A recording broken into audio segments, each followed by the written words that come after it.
यशोदा रुको। जोर तो मुझे जीजी संभालो, बावली हो गई क्या? जीजी संभालो।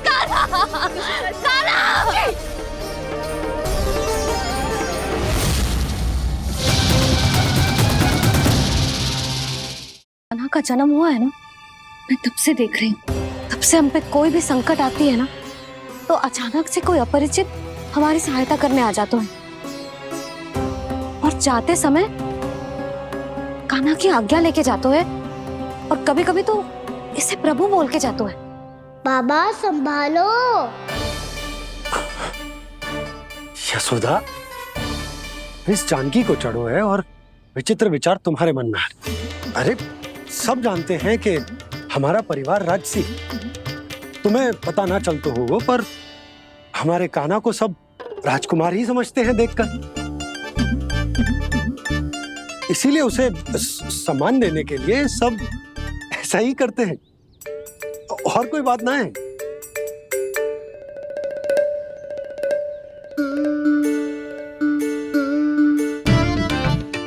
अब जी मेरे लल्ला को ऐसे क्यों घूर रहे हैं? बुरी दृष्टि लगाएंगे क्या?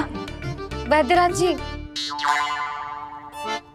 आपके सहायक तो गए, अब आप यहाँ क्यों हो? वो क्या है ना, मैं अपने रोगी का निरीक्षण करके पूरी तरह से संतुष्ट होकर ही जाता हूँ।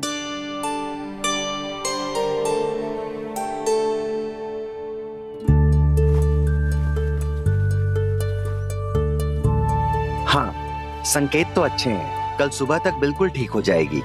धन्यवाद वैद्य जी।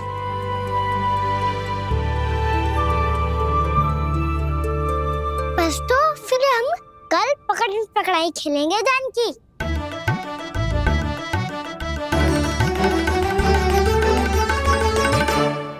भानु, बंसी, जाकर उस क्षेत्र के चारों ओर बाड़ बनवा दो और वहां सूचना पट्ट भी लगा देना, ताकि जानकी के साथ जो हुआ है वो किसी और के साथ ना हो। शीघ्र जाओ। जी ठीक।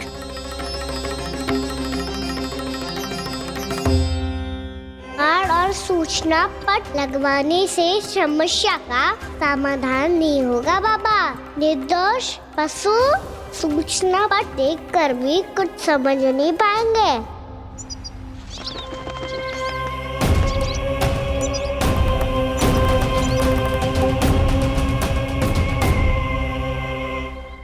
तो तुम्हारे कहने का अर्थ यह है कि व्योमासुर मारा जा चुका है और वो बालक अब भी जीवित है।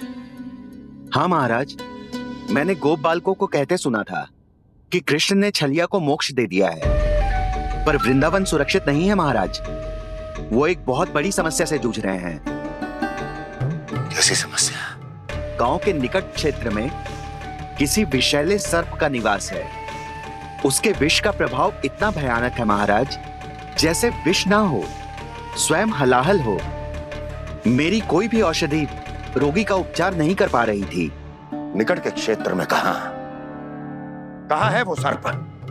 गोप मानते हैं कि वो सर्प गांव के निकट यमुना नदी के जल में रहता है। मुझे तो लगता है महाराज, ये कालिया नाग की कथा कोई किंवदंती या लोक श्रुति नहीं, एक सच्चाई है, एक विषैली सच्चाई।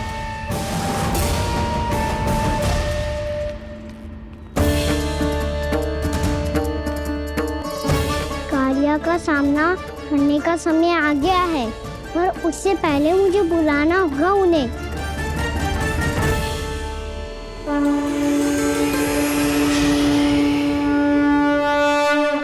संसार के दारुण भय का नाश करने वाले, सभी कष्टों का हरण करने वाले, विश्व का समस्त ऐश्वर्य प्रदान करने वाले, कमल जैसे लोचन, मुख और चरणों वाले आजानुभुज श्री राम को मैं बार बार नमस्कार करता हूँ। आपदामपहर्तारं दातारं सर्व संपदा, लोकाभिरामं श्री रामं भूयो भूयो नमाम्यहम्। कागभूसुंडी, कागभूसुंडी, कागभूसुंडी। प्रभु क्षमा करें, मुझे जाना होगा।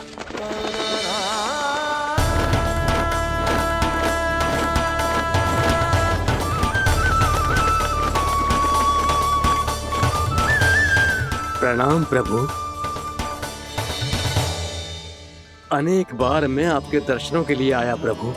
कभी नंद भवन के झरोखों से आपके दर्शन करके चला जाता था, तो कभी दूर किसी वृक्ष की आड़ से आपको निहार लिया करता था। आज आपने स्वयं मुझे बुलाकर धन्य कर दिया प्रभु।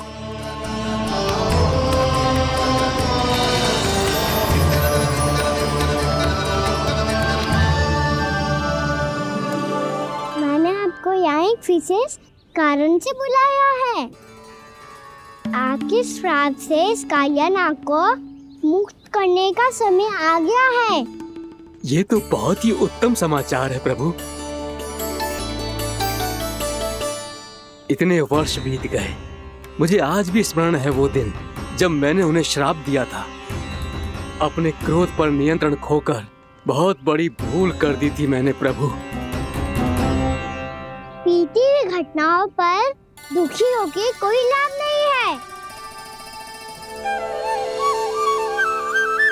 हमें भविष्य की ओर देखना होगा।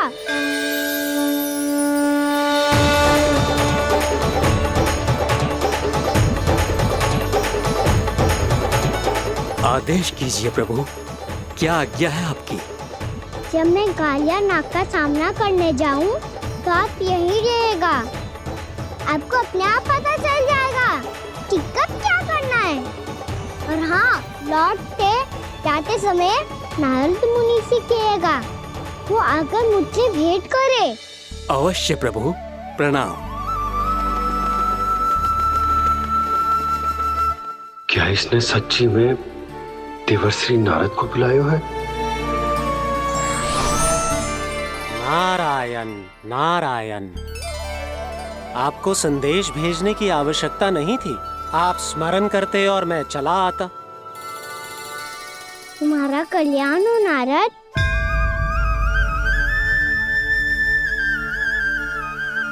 मैंने तुम्हें एक विशेष कार्य के लिए बुलाया है। आज्ञा दीजिए प्रभु। तुम्हें एक बार फिर कंस से भेंट करनी होगी। विचार कीजिए महाराज, क्या आप बिना किसी शंका के कह सकते हैं कि कौन सी पंखुड़ी पहली है और कौन सी आठवीं? उस दुष्ट से भेंट करना स्वयं कीचड़ में उतरने के समान है प्रभु। कमल पुष्प प्राप्त करना हो तो कीचड़ में उतरना पड़ता है नारद। आपका आदेश तो मैं स्वप्न में भी नहीं टाल सकता प्रभु। कंस कालिया नाग के बारे में जान गया है, पर वो उसका सामना करने का साहस नहीं कर पाएगा।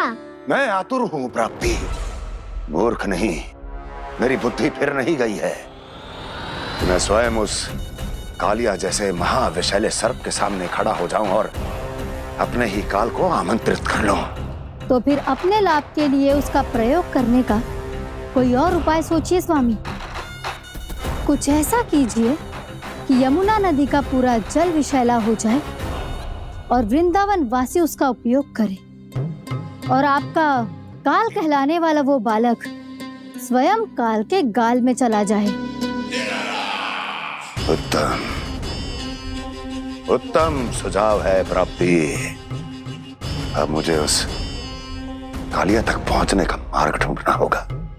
उसको विवश करने का कोई उपाय ढूंढना होगा, क्योंकि व्यक्तिगत रूप से उससे भेंट करना असंभव है। असंभव। आप सही कह रहे हैं प्रभु। कंस में उतना सामर्थ्य नहीं कि वो कालिया नाग का सामना स्वयं कर सके। वैसे तो कालिया गरुड़ देव का भी सम्मान नहीं करता, तो फिर वो कंस का सम्मान क्यों करेगा भला?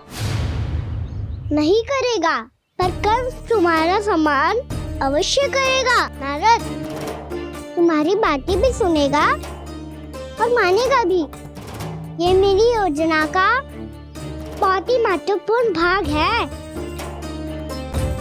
तुम कंस के पास जाओ और कहो कि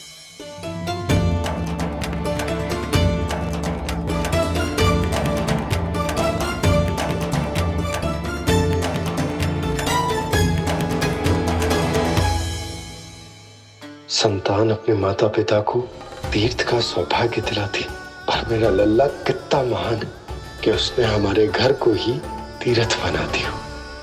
ऐसा तीर्थ जहां मेरी आंखों के सामने भक्त और भगवान का मिलन हो रहा है।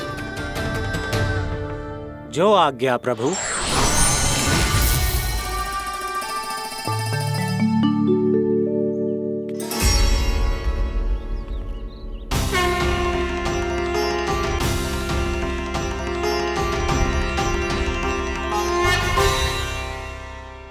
बाबा, कान्हा, ये सब क्या चल रहा है? पहले काक भुसुंडी जी और फिर जे नारद जी। क्या योजना बना रहे हो तुम? कान्हा, बताना लल्ला, क्या सोच रहे तू? कान्हा देख, अगर तुझे अपने बाबा को ना बताना हो ना, अपने भक्त को बता दे। क्या सोच रहे हो लल्ला? क्या करने वाले हो आप?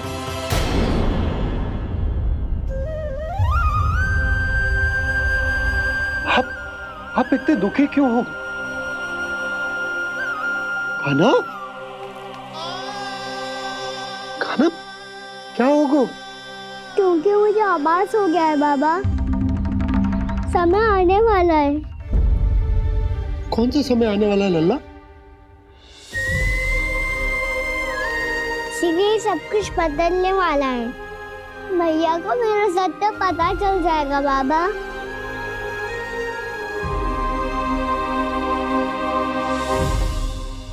पर लल्ला, इसका काक भुसुंडी और कालिया नाग से क्या संबंध है? ऐसा क्या हुआ था और क्या होने वाला है?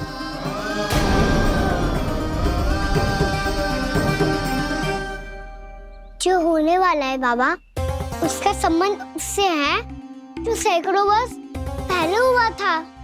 महर्षि भृगु के एक वंशज थे वेद शिरोमणि, जो विंध्याचल की पहाड़ियों में साधना कर रहे थे।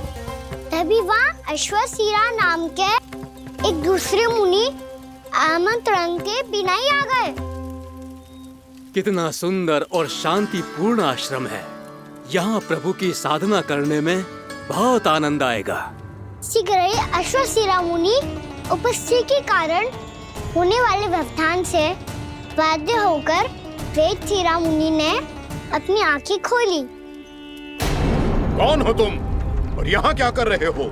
आपके आश्रम में बहुत शांति है मुनिवर। साधना करने के लिए बहुत ही उत्तम स्थान है ये।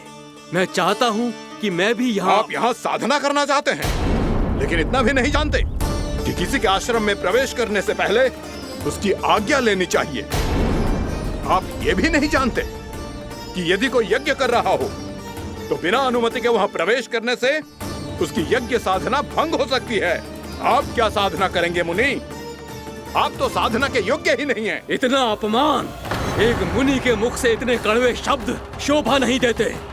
मैं तुम्हें श्राप देता हूँ, जितनी विषैली तुम्हारी जिह्वा है उतने ही विषैले सर्प बन जाओ तुम। और ऐसा सर्प जो सांस भी ले तो निकट का वातावरण दूषित हो जाए।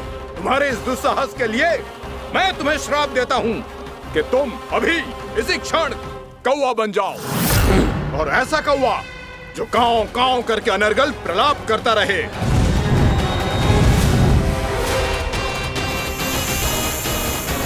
ये मैंने क्या किया? ये मैंने क्या किया? क्रोध के कारण दोनों ने एक दूसरे को श्राप दे दिया। पर दोनों ही मेरे भक्त हैं, और भगवान होकर मैं अपने भक्तों को इतनी कठिनाई में कैसे देख सकता था।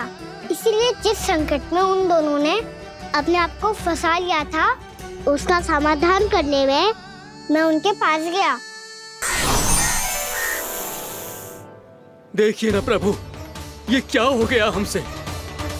हमारी रक्षा कीजिए प्रभु, मार्ग दिखाइए हमें। क्रोध पर नियंत्रण ना होने के कारण आप दोनों ने एक दूसरे को बहुत ही भीषण संकट में डाल दिया है। आप दोनों ही तपस्वी, तप के बल से दिए गए आपके श्राप को लौटाना भी संभव नहीं है। प्रभु कोई तो उपाय होगा, हम आपके शरण में हैं प्रभु। अपराध तो हमसे हुआ है प्रभु, पर अब आपसे ही आशा है। कुछ ऐसा कीजिए भक्त वत्सल, जिससे हम दोनों के श्राप का प्रभाव कुछ कम हो जाए। आप दोनों ही मेरे भक्त हैं, इसलिए आपकी पीड़ा का निवारण करने का एक उपाय है मेरे पास। वेद शिरामुनि, जब आप कालिया नाग बनेंगे तो आपको मेरे चरणों को अपने शीश पर धारण करने का सौभाग्य मिलेगा। और अश्र शिरामुनि, आप काग योनि होने के बाद भी आप श्रेष्ठतम ज्ञान और सर्वाधिक यौगिक सिद्धियों के स्वामी होंगे और प्रवचन दिया करेंगे। इसके बाद अश्वशिरा मुनि काक भुसुंडी बन गए, जिन्होंने आगे चलकर स्वयं गरुड़ देव को रामायण सुनाई। और मुनि वेदशिरा महर्षि कश्यप और देवी कत्रियों के पुत्र कालिया नाग बनकर जल में, और अब वही कालिया नाग जमराज में, जिनके कारण जानकी के प्राण लगभग चले ही गए थे। अब कालिया नाग को उचित स्थान पर भेजने का समय आ गया है बाबा। और ये तो अच्छी बात है कान्हा, वेदशिरा मुनि को दिया हुआ तुम्हारा वचन भी पूरा हो जाएगा, जमुना जी की शुद्धि भी हो जाएगी। इस सब के बाद भी तुम दुखी क्यों हो? क्योंकि इसके बाद मैया के सामने मेरा रहस्य खुल जाएगा बाबा। उन्हें पता चल जाएगा कि उनका बालक कोई साधारण बालक ना है। भविष्य में जो होने वाला है उसे सबके सामने घटने से रोकना मेरे लिए भी संभव ना होगा। मैया को सब पता चल जाएगा। क्या पता चल जाएगा रे मुझे?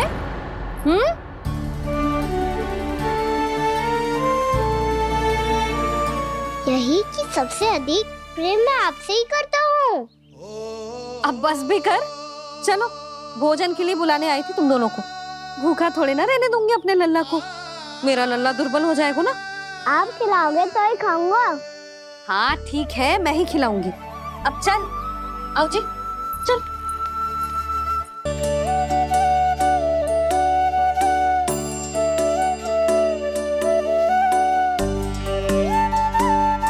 मैया खेलो ना मेरे साथ। मैया सुनो ना, मेरी बात ना मानोगी? अभी बहुत कार्य पड़े लल्ला, देख जानकी को औषधि भी देने जानो है ना।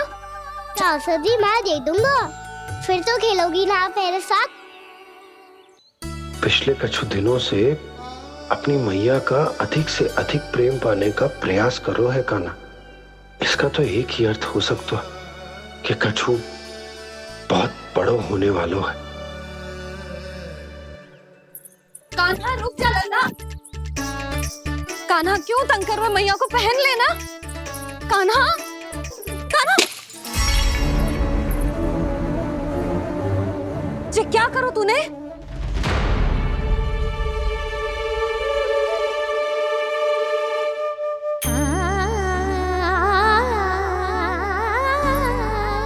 अच्छा ठीक है, अब मुंह लटकाने की आवश्यकता ना है। ये ले।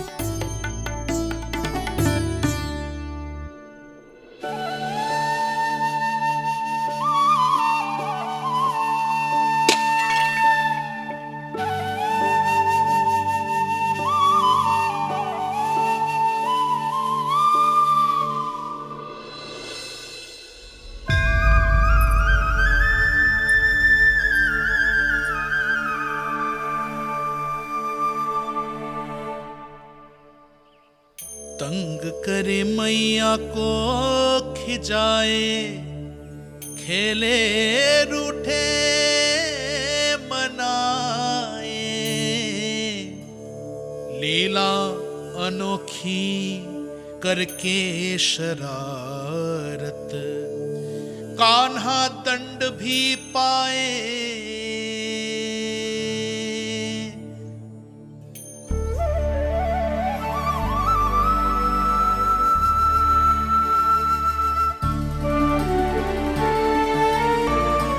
रूठना मनाना, खेलना खिलाना, पहले शरारत करके क्रोध दिलाना और फिर क्षमा मांग लेना, ये सब जानबूझकर कर रहे है कान्हा, जैसे जीवन भर के लिए अपनी मैया की ममता को अपने हृदय में समेट कर रखना चाहते हो। कैसे कैसे करूं उस कालिया से मित्रता, कैसे करूं उसका उपयोग?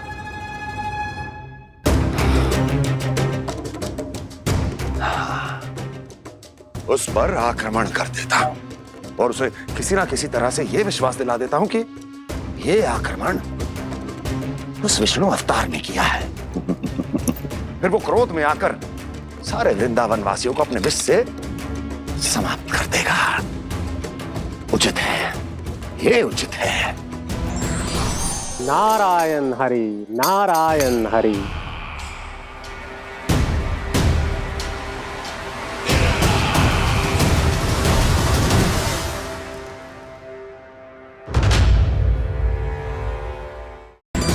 नारायण हरि, नारायण हरि।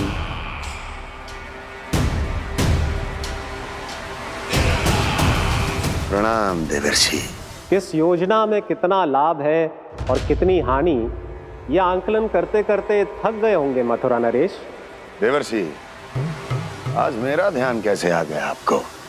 आप तो सदैव ही मेरे ध्यान में रहते हैं महाराज कंस। सत्य तो यह है कि मथुरा में जो भी हो रहा है मुझसे छिपा हुआ नहीं है। मैं जानता हूं कि आप किसी भी असुर को वृंदावन क्यों ना भेजें, और वो असुर कितना भी शक्तिशाली क्यों ना हो, कृष्ण का सामना नहीं कर पाता। या तो पराजय स्वीकार करके आपके पास लौट आता है, या तो फिर वीर गति को प्राप्त हो जाता है।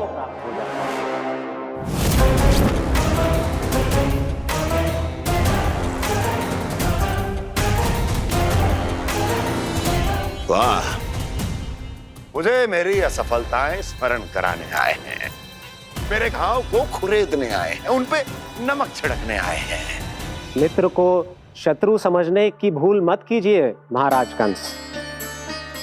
मैं तो आपकी सहायता करने आया हूं। हाँ, और मेरी सहायता। कृष्ण विष्णु अवतार है, आप विष्णु के भक्त हैं।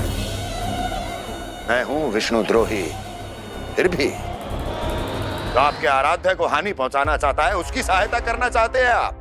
क्या आप निश्चित रूप से कह सकते हैं कि आप ब्रह्मांड के सभी नियमों को अच्छी तरह समझते हैं? अवश्य।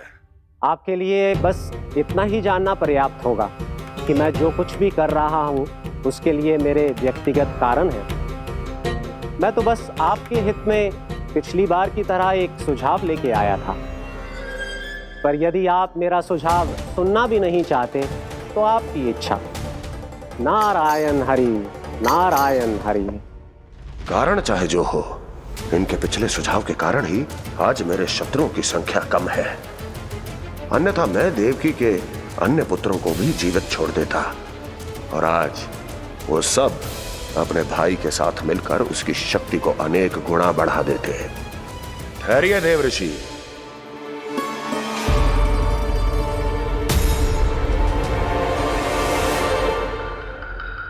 बताइए क्या सुझाव है आपके पास?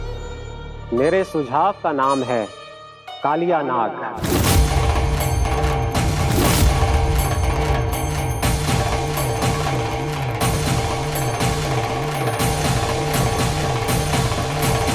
उसके विषय में मैं जानता हूं देवर्षि। तो समस्या यह है कि मैं स्वयं उससे मिलने नहीं जा सकता, उससे भेंट नहीं कर सकता। उस कृष्ण की हत्या के लिए उसको वृंदावन जाने के लिए तैयार नहीं कर सकता।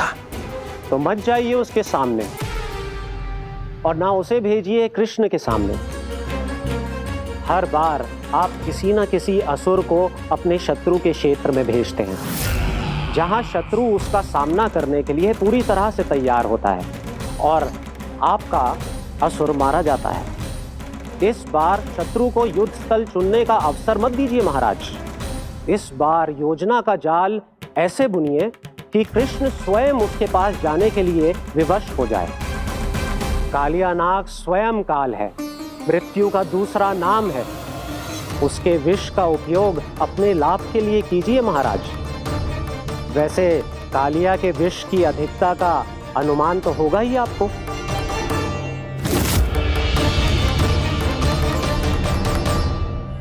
एक बार जो उसके क्षेत्र में पहुंच गया, फिर उसके विष से बचना असंभव है। उचित सुझाव है देवर्षि, उचित सुझाव है। देवर्षि, उस छलिया विष्णु की भक्ति करते करते आप भी उसके रंग ढंग सीख गए हैं। उचित है। उचित है।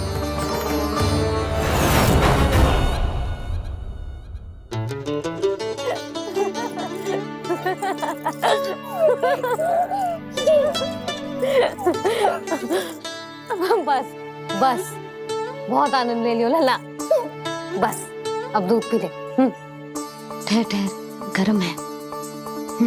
जी ले ले पी।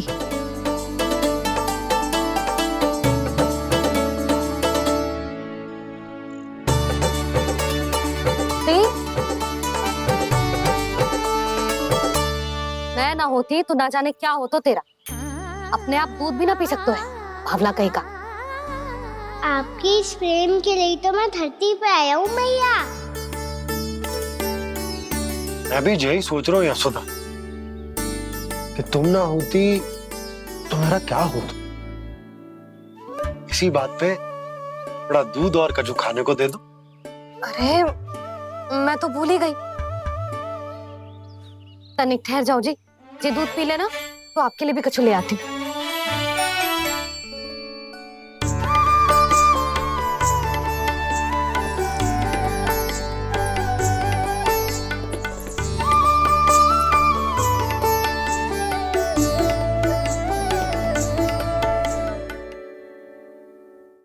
प्रणाम महाराज। आपकी आज्ञा के अनुसार बिल्कुल वैसा ही पत्र तैयार किया है जैसा आप चाहते थे।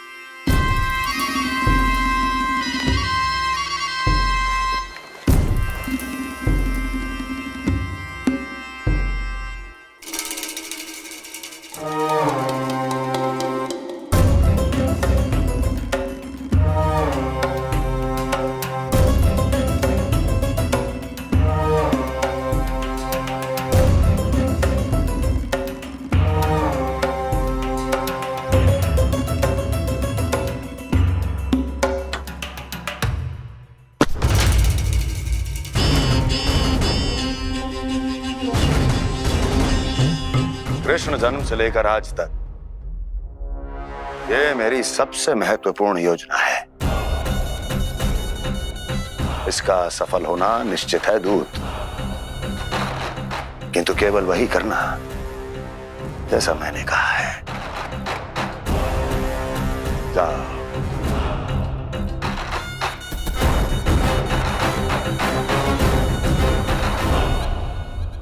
कान्हा,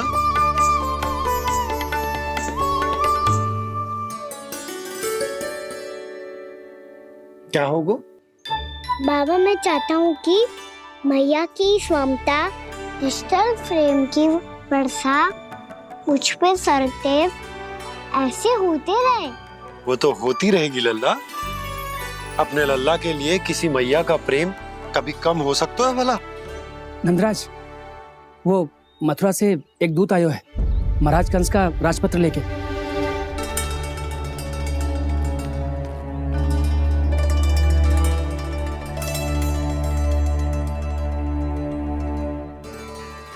कान्हा, अब क्या करने वाला है? तेरे बाबा कहाँ गए? हाँ? कंस मामा का खेल आरंभ हो गया है, पर मैया वो सब सुनेगी तो व्यर्थ चिंतित हो जाएगी। बस थोड़ा बाहर गया मैया, कछु खा लिया से। बाहर इस समय? मैया क्या होगा? मैया देखो ना, पीठ पे कछु हो रहा है। मेरा हाथ ना पकड़ो, आप करो ना। दिखा। यहाँ? क्षमा करना मैया, पर अभी बाबा को ही संभालने दो ये सब।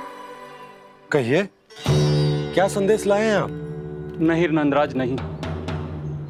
महाराज कंस का आदेश है कि ये संदेश सभी गांव वालों के साथ ही पढ़ा जाए। ठीक है, मैं गांव वालों के सामने पढ़ दूंगा, पर मुझे तो दीजिए पढ़ने के लिए। महाराज की आज्ञा का पालन करना आपके लिए भी आवश्यक है नंदराज। सभी गांव वासियों की सभा बुलाइए। बंसी, सभी गांव वालों की सभा बुलाओ। राजपत्र में ऐसा क्या संदेश भेजो है कंस ने? अब मेरे पत्र को पढ़कर सब भौचक के रह जाएंगे। और वो कृष्ण, उस कृष्ण के पांव के नीचे से तो भूमि खिसक जाएगी, आकाश फट पड़ेगा, बिजलियां गिर जाएंगी। प्राप्ति, ओ प्राप्ति, कंस का पत्र। स्वयं को बहुत अधिक शक्तिशाली समझता है ना वो। अब देखता हूं कैसे वो इस महासंकट का सामना करता है। वो कृष्ण, वो अपनी मृत्यु स्वयं चुनेगा या मृत्यु की वेदी पर चढ़ा देगा प्रिय वृंदावन वासियों को।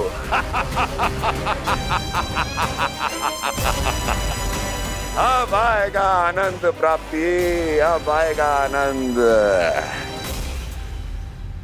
सबको इकट्ठा करवा के ही पढ़वाएगो। अवश्य ही कोई विशेष संदेश दिया होगा कंस ने। मैं भी यही सोच रही हूँ सुलक्षणा जी, कछु ना कछु तो विशेष है, पर जे हो क्या सकता है? हाँ, बात तो सही है। ऐसा क्या हो सकता है? सभी गांव वासियों के सामने कहा जाए, कछु तो विशेष अवश्य लग रहे हैं। बाहर इतना कोलाहल क्यों हो रहा है? मैया, मैया, अब क्या होगा? मैया देखो ना, सर पे कछु हो रहा है। लल्ला, नारायण ने तुझे हाथ दिए हैं ना? पीठ की बात अन्य थी। अपने सिर की सेवा स्वयं कर। सर पे तो हाथ पहुंच रहा है ना?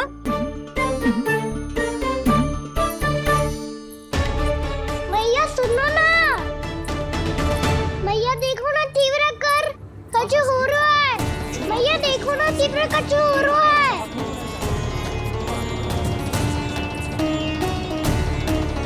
सब लोग आ चुके हैं, अपना संदेश सुनाइए आप। गोपराज नंद और सभी वृंदावन वासियों को सूचित किया जाता है कि मथुरा अधिपति और आप सभी के महाराज कंस ने कल सुबह भव्य पूजा का आयोजन किया है। इसके लिए राज्य को वृंदावन के क्षेत्र के निकट यमुना नदी के मध्य में खिलने वाले 1 कोटि कमल के पुष्पों की आवश्यकता है। इसीलिए आप सभी को यह आदेश दिया जाता है कि ये सभी कमल के पुष्प प्रथम पहर से पहले राजसभा में पहुंचा दिए जाए। इतने सारे वो भी प्रथम पहर से पहले कैसे हो सकते हैं? यदि आप ऐसा करने में असफल रहे तो इसे राज आज्ञा का उल्लंघन माना जाएगा और राजद्रोह के आरोप में आप सभी को कड़े से कड़ा दंड दिया जाएगा। स्मरण रहे, यदि कल की पूजा में इन 1 कोटि कमल के पुष्पों का ना पहुंचने के कारण कोई व्यवधान आया तो समस्त वृंदावन वासियों को दोषी माना जाएगा और पूरे गांव को निवासियों सहित धूल में मिला दिया जाएगा। कल प्रथम पहर तक का ही समय है आप सबके पास।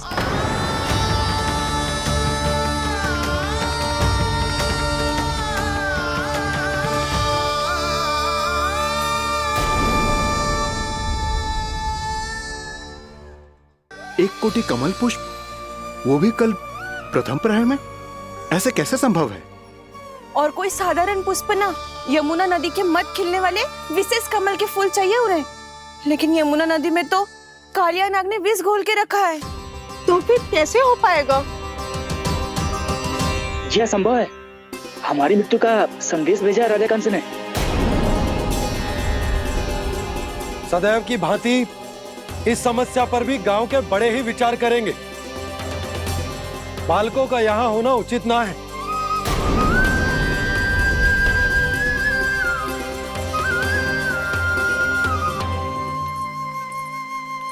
लल्ला ले जे गेंद ले, जा अपने सखाओं के साथ खेल। सुबह उज्जवल, मधुमंगल वसंता, देखो भैया ने क्या दिया है। चलो खेले, बहुत आनंद आएगा आज।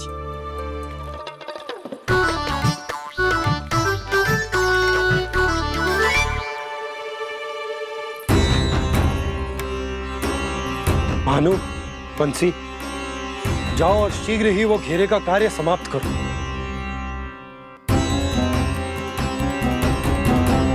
पर कछु ना कछु तो करना पड़ेगा ना।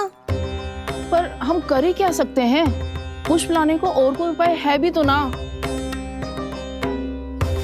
मैं चला जाऊंगा जमुना जी में। वैसे भी मेरे जीवन के कितने दिन शेष बचे हैं। गांव के लिए, समाज के लिए कुछ करके मरूं, तभी तो शांति मिलेगी। ना काका, यदि आप उस विषैले जल में छलांग लगा भी दोगे, किंतु 1 कोटि कमल पुष्प एकत्रित कर पाना आपके लिए संभव ना है। इससे अच्छा है कि मैं चला जाऊं। यदि मैं मर भी गया तो मेरे पीछे रोने वाला कोई ना है। किसी को कहीं जाने की आवश्यकता ना है। गोप नरेश होने के नाते ये मेरा कर्तव्य है कि मैं आप सबकी रक्षा करूं। नंदराज, आपको जाना है तो जाओ। हरिया, काका, भैया सब चले जाओ। लेकिन आपको पता है वहाँ का जल कितना विषैला है। आप लोग एक क्षण भी जीवित नहीं रह पाओगे। फिर कैसे इकट्ठा करेंगे 1 कोटि कमल पुष्प? आप बात तो सही कह रही हैं शांति। उस दुष्ट कंस ने ऐसी मांग रख के हम सबको फंसा दिया। हम में से कोई भी क्यों ना चला जाए और इस संकट का समाधान ना निकले को। कान्हा, बताना कौन सा खेल खेलें? गेंद पकड़ खेलते हैं। पर एक बात सुन लो सब, कोई भी तीव्र गति से ना फेंकेगा गेंद को। भैया ने फ्रेम बनाई है मेरे लिए। सब तैयार हो? हाँ।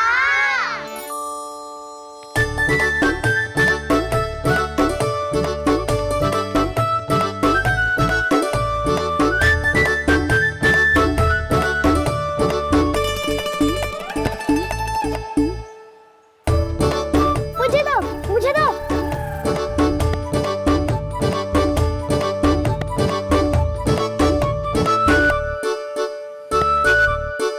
मुझे दो, मुझे दो।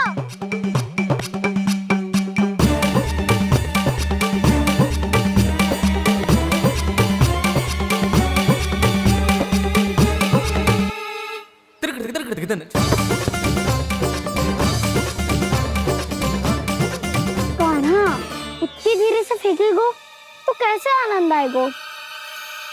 थोड़ा बल लगा के फेंक। हाँ कान्हा, हम अभी बड़े हो गए हैं, तू अब भी छोटे बालकों की तरह फेंक रहा है।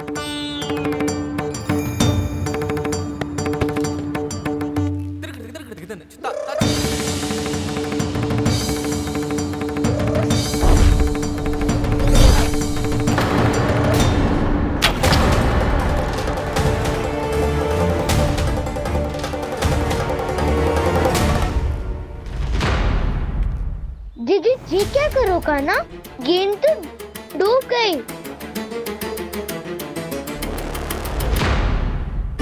अच्छा, तो ये सब इसकी योजना का भाग था ताकि ये कालिया का सामना कर पाए। तुम सबने तो कही थी तीव्र गति से फेंको। देखो फिकवा दी ना मेरी गेम। मुझसे नदी में। अब मुझे जाके लानी पड़ेगी। रुक जा कान्हा, रुक जा कान्हा। जी क्या बोल रहे थे कान्हा? इसमें तो बहुत संकट है। कोई भी संकट मेरी मैया का उपहार खोने से बड़ा ना है। बहुत प्रेम से बना के उन्होंने दी थी। हे नारायण, कोई उपाय समझ में ना आ रहा है। भैया, हम कैसे करेंगे हम अपने गांव की रक्षा? कीड़े पड़ेंगे उस दुष्ट को। यदि उसके कारण किसी के प्राण चले गए तो कौन सा फल मिलेगा उसे इस पूजा का? तुम सही कह रही हो यशोदा। और हमारे पास कोई और दूसरा विकल्प भी तो ना है। यदि हमने मथुरा की राज आज्ञा का पालन ना किया तो इसका दुष्परिणाम पूरे गांव को भुगतना पड़ेगा।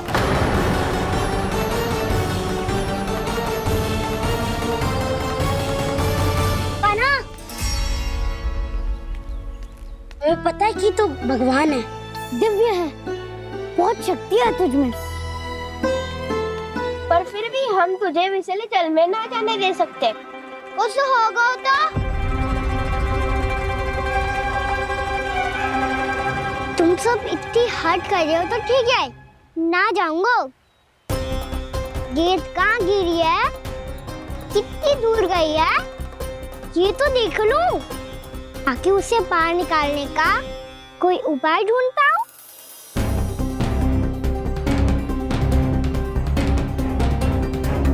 हाँ।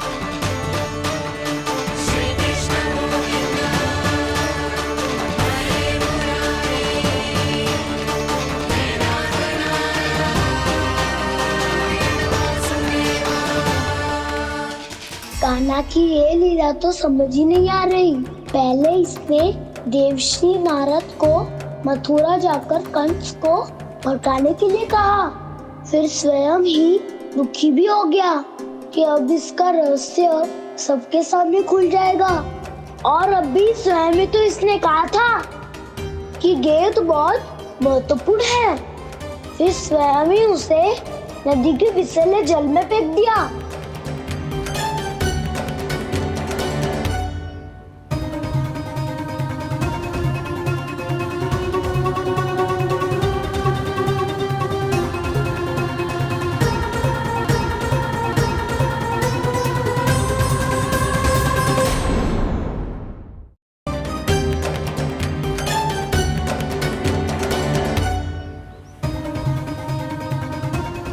कान्हा, तू ऊपर क्यों चढ़ रहा है?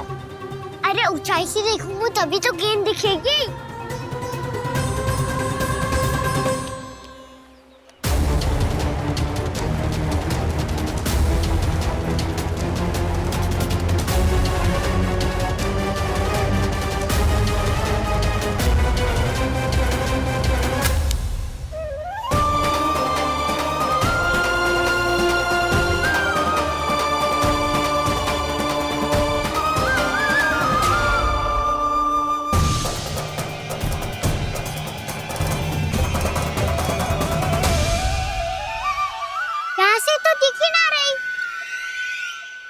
वहीं से फेंकी थी ना?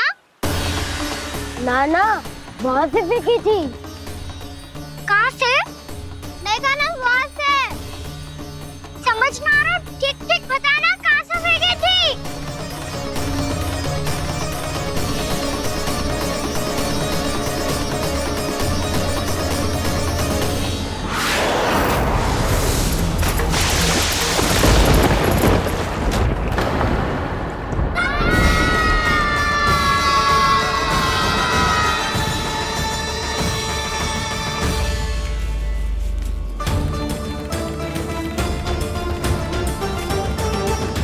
कालिया नाग के क्षेत्र में जाकर कोई भी जीवित वापस ना लौट सको है।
कालिया नाग तो उसे देखते ही निकल जाएगा।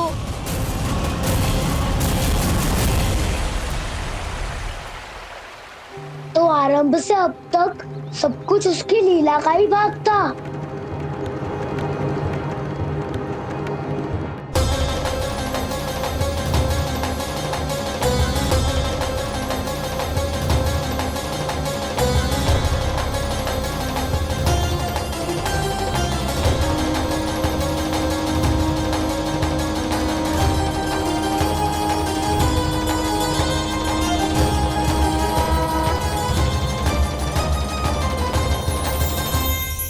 इतना सुंदर रूप, मन मोहने वाली मुस्कान, अद्भुत तेज और भगवान जैसी दिव्यता।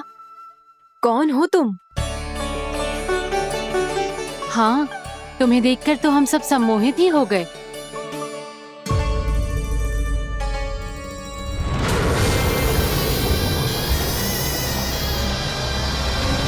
तुम जो भी हो बालक, वापस लौट जाओ। हमारा हृदय तुम्हें ही देखते रहना चाहता है, किंतु यदि हमारे पति जाग गए तो तुम्हें अवश्य हानि पहुंचाएंगे। ये बहुत विषैले है बालक, कालकोट जैसे भयानक। इनके विष से तुम नहीं बच सकोगे। नंदराज, कालिया नाग के विष का प्रभाव बढ़ते ही जा रहा है। पहले 8 कोस तक उसके विष का प्रभाव था, अब तो 1 योजन से अधिक क्षेत्र में फैलो है। जल पीने के प्रयास से अनेक पशु मारे गए हैं और नदी के निकट के वृक्ष और वनस्पति सब नष्ट होने लगे।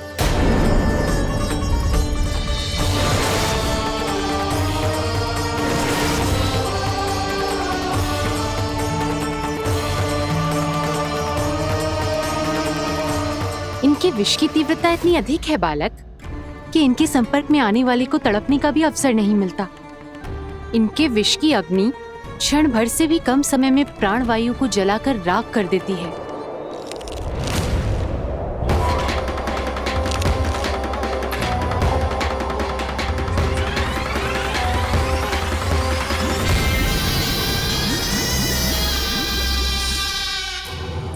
तब तो समस्या और भी गंभीर हो जाएगी।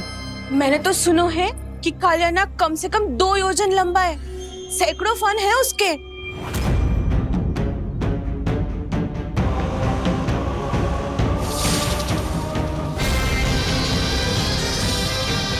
इसका अर्थ तो ये है कि हम दोनों ओर से फंस गए। एक और कंस को 1 कोटि कमल पुष्प देने जो कि कालिया नाग के क्षेत्र में पड़ते हैं, और दूसरी ओर उस कालिया नाग का विष यमुना जी के क्षेत्र में बढ़ता ही जा रहा। इसके कारण हम ही नहीं, निर्दोष पशु पक्षी भी संकट में। इन दोनों समस्याओं का एक ही समाधान है, उस कालिया नाग का सामना करना। और ये ना समझ आ रहा कि हम ये करेंगे कैसे, क्योंकि ये बात साधारण मनुष्य के बस की ना है। हमारे लिए ये असंभव है।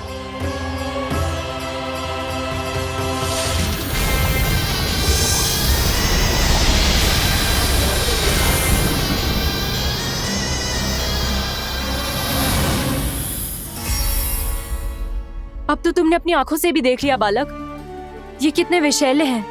नींद में भी विष उगलते हैं। इससे पहले कि तुम्हें कुछ हो जाए, चले जाओ यहाँ से, मान लो हमारी बात।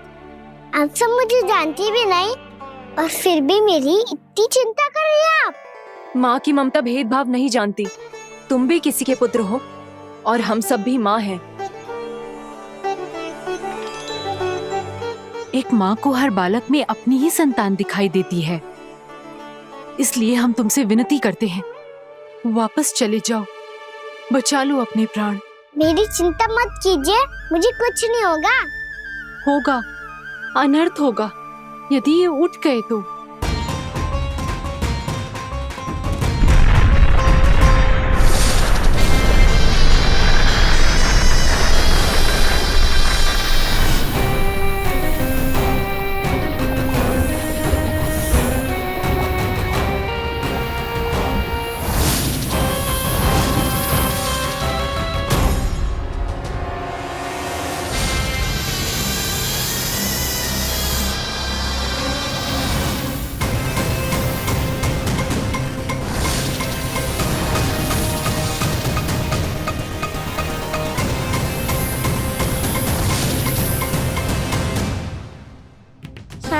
बेटे में भी अपने इश्क को केवल वही देख सकता है जो अपना अभिमान त्याग चुका हो।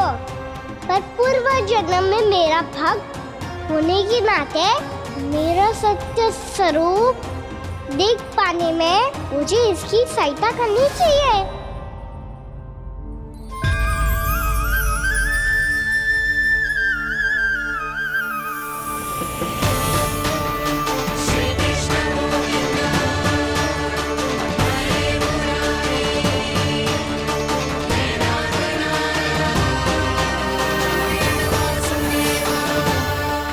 देखो हमारा छोटा सा कान्हा कैसे डट के खड़ा हुआ है, इतने विशालकाय, इतने महाभयंकर सबके सामने।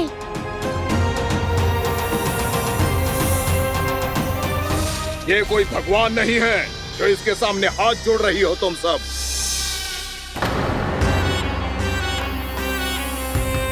एक सामान्य साधारण बालक है ये, जो ये तक नहीं जानता कि इसके सामने है इसका काल, कालिया। तू कौन है बालक? मेरे इतने निकट आकर भी तू जीवित कैसे है? मेरी नहीं, अपनी चिंता करो कालिया। बहुत मनमानी कर ली तुमने। अब बस, मैं तुम्हें रोकना हूँ। अब बस, मैं तुम्हें रोकना हूँ। मैं तुम्हें रोकना हूँ। बित्ते भर का है तू, मेरे विष के बारे में जानता ही क्या है? और कहता है मुझे रोकने आया है। किससे? किससे रोकना चाहता है तू मुझे? मुझे क्रोध दिलाने की भूल मत कर बालक।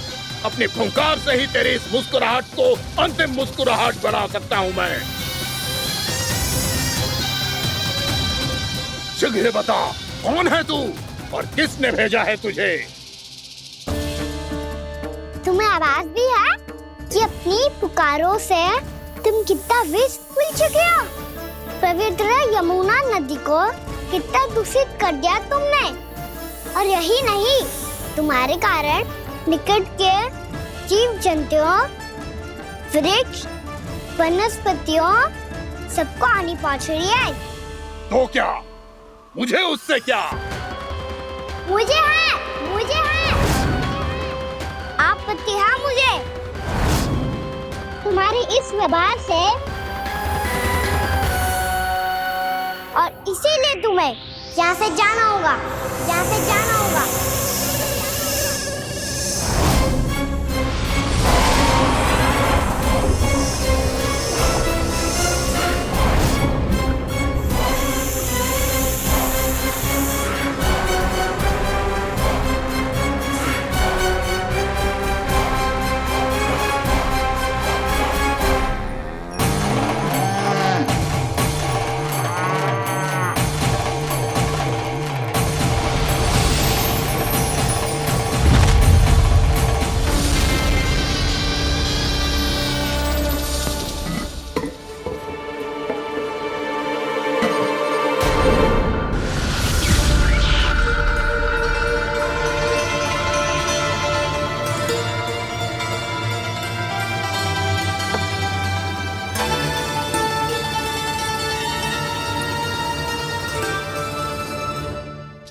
मुझे आदेश देने का साहस भी कैसे किया तूने?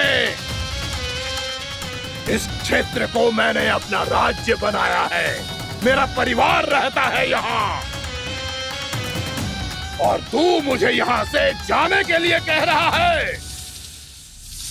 हाँ, क्योंकि तुम्हारे यहाँ रहने के कारण अन्य जीवों को हानि हो रही है, और मैं ऐसा नहीं होने दे सकता। मैं तो बस वही कर रहा हूँ जो एक सर्प का स्वभाव है। विष फैलाना स्वाभाविक है मेरे लिए, इसलिए मुझे चुनौती मत दे बालक। चुनौती तो मैं दे चुका हूँ कालिया। अब तो बस तुम्हें स्वीकार करनी है।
अपनी भूल को पहचानो कालिया।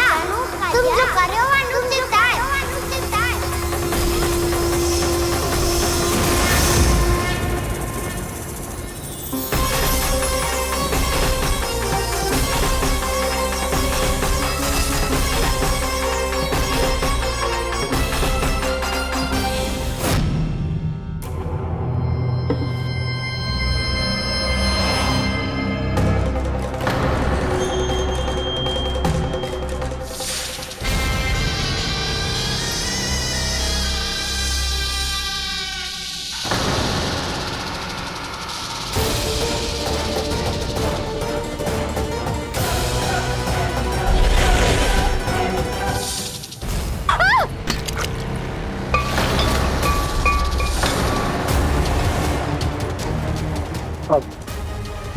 मैं आता हूँ। क्या हो गया सुधा? मुझे आवाज हो रहा है जी, कछु ना कछु गड़बड़ है। यशोदा, जो समस्या हमारे सामने है, हम सभी उसका समाधान खोजने में जुटे। तुम विश्वास करो, मैं कोई ना कोई समाधान अवश्य ढूंढ लूंगा।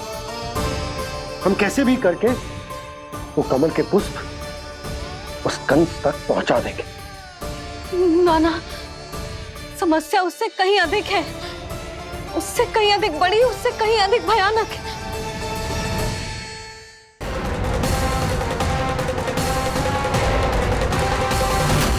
विस्की ये बूंद से ही सबके प्राण चले जाते हैं। इसने तो विस्की धारियां फेंकी है खाना पे। कान्हा कैसे बच्चे को अधिक विष से? इसका विष तो क्या, ये सर स्वयं भी छू तक नहीं पाएगा हमारे कान्हा को।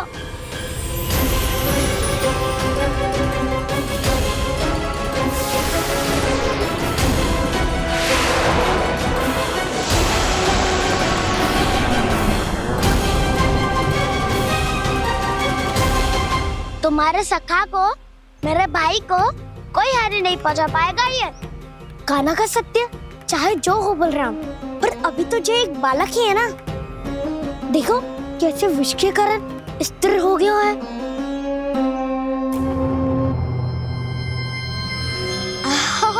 हाउ सर्फ ने कितनी आसानी से अपनी पूंछ से बांध लिया है। मुझे यहाँ से भगाना चाहता था ना तू? अब मैं तुझे दिखाऊंगा अपना सामर्थ्य। ये मूर्ख किसे बांधना चाहता है अपनी पूंछ में? उन्हें जिनका विस्तार सारे ब्रह्मांड में है, या उन्हें जो स्वयं अनंत है? पर देवराज, प्रभु ऐसा करने ही क्यों दे रहे हैं कालिया को? आप सब भूल रहे हैं देवगण। कालिया पूर्व जन्म में प्रभु का बहुत बड़ा भक्त था। उसी भक्ति का फल मिल रहा है अब इसे। वैसे भी भक्तों के मन का भाव सबल हो तो भगवान तो सहज ही बंध जाते हैं।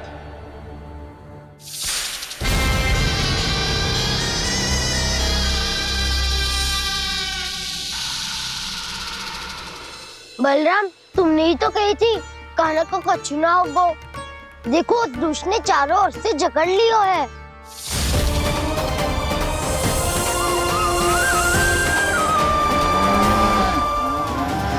ये क्या कह रही हो तुम? सुधा जी, क्या हुआ? घबरा क्यों रही हो आप? सुलक्षणा, मुझे आभास हो रहा है कुछ बहुत बड़ी अनहोनी हो गई है। नंदराज, नंदराज, नंदराज!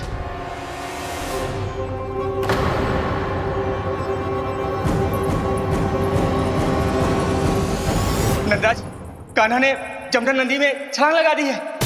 कान्हा ने जमना नदी में छलांग लगा दी है। कान्हा ने जमना नदी में छलांग लगा दी है।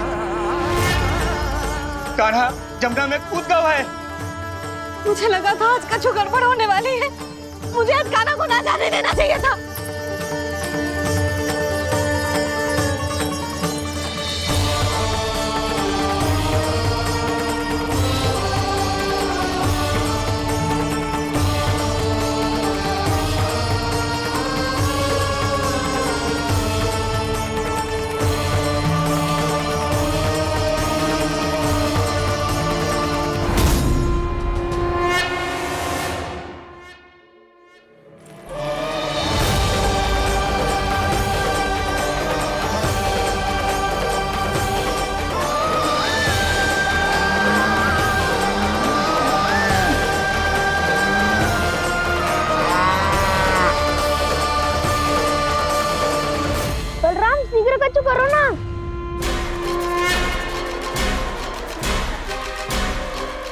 कुछ भी करो पर कान्हा को बचाओ। नाग बहुत भयंकर है, कान्हा अकेले ना संभाल पाएगा इसे।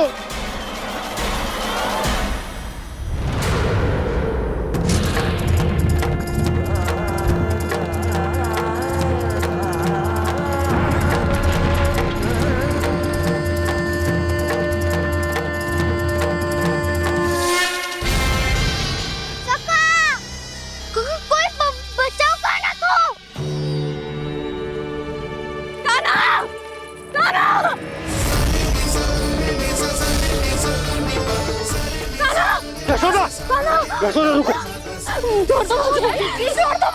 जीजी संभालो, बावली हो गई क्या? जीजी संभालो।